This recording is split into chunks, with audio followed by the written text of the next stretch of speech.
Mga kabeshi, painitin muna natin ang ating pan and then ilagay na natin ang ating buro o sa ating butter. Ayan. Konting olive oil. Lagay na natin ang ating garlic at saka ang ating onion. Isipay lang natin mabuti. Ayan. Putay-putay lang.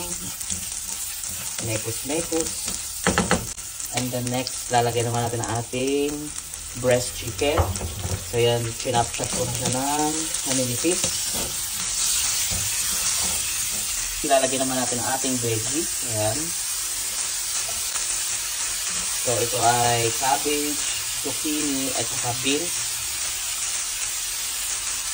So, nakalimutan natin bumili ng carrot. So wala tayo. Then, so pwede na yan. So dito lang natin. So, meron din siyang celery. Yan. So para mas bumango ang ating sahog sa pancit bihon. Now, gagawa naman tayo ng ating, ayan, sauce ng ating pancit. So, maglagay na tayo ng water. Of course, hindi mawawala ang ating dato, toyo, ayan.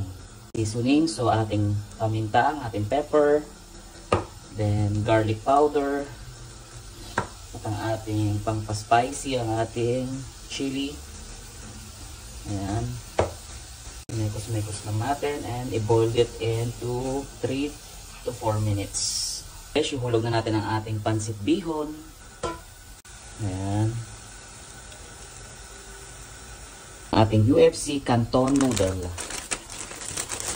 Ayan.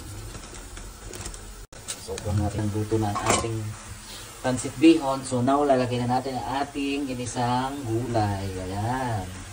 So, maraming gulay, mas yummy and mas healthy. Ayan, ating yung pancit bihon and canton. Ayan, naglalagay ng lemon. Ayan, lagyan natin siya ng squeeze of lemon. So kayo kung mga kabeshi, naglalagay din ba kayo at least ng ating spring onion. Ayan, para lalong bumango at sumarap ang ating